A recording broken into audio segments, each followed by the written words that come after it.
God bless everybody. Today it's January 1st of 2024. I've got an exclusive report on the Red Sea. We've got a number of events that are happening, and I've got about 4 articles I want to go through real quick.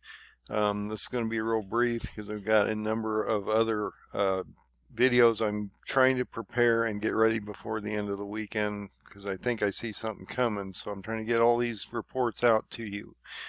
The first one here, though, is that on December 31st, we decided to bring the USS Gerald R back from the Mediterranean Sea.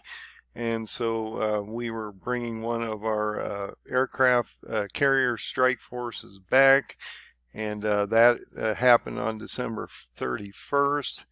On this very day, because this report was also on December 31st, we had 3 Houthi boats sunk by the U.S. Navy in the Red Sea. They believe a 4th one got away, but 3 of them were sunk and basically attacked. These ships were trying to board, I believe, one of these freighters, and so they did attack them. They did destroy them, and now, because this is such a threat, they're looking at potentially hitting Houthi physical targets in Yemen and other locations, and so this is starting to ramp up quickly.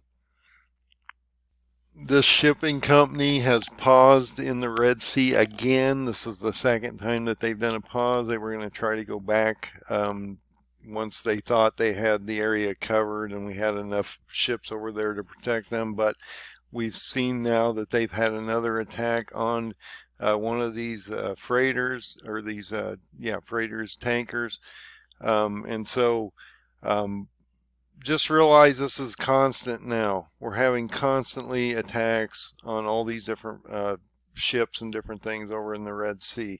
And then to make this worse, the day after we removed that ship from the eastern Mediterranean Sea, the Gerald R, Iran stations a warship in the Red Sea as U.S.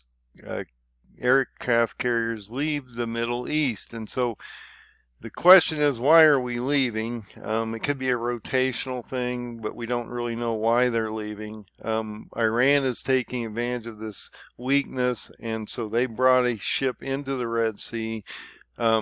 The shipping companies are shutting down. I saw Brent just moved up about 2% overnight, and so you're going to see oil start to spike again as this starts to inflame. And so I just wanted to bring this report to your attention, let you know what's going on here. This is ramping up. That's pretty strong signal from Iran that they're getting into this war. Just prior to this event that I'm talking about on between January 6th and February 5th, which I'm trying to get set up on these reports, and I've changed all my charts and different things. So well, I've changed a number of charts and things to try to get this out to you so that I can get this information out to you properly before the end of this week. So I'm going to try to work on that, but I wanted to bring this report to you up front because I think it's extremely important that you understand what's going on over around the Middle East and how these bodies of water in all these different seas are going to affect us as we move forward. So God bless everybody. Keep an eye on this one. This one is ramping up quickly, and 2024 is starting to look extremely ugly. So God bless, and we'll have a great day.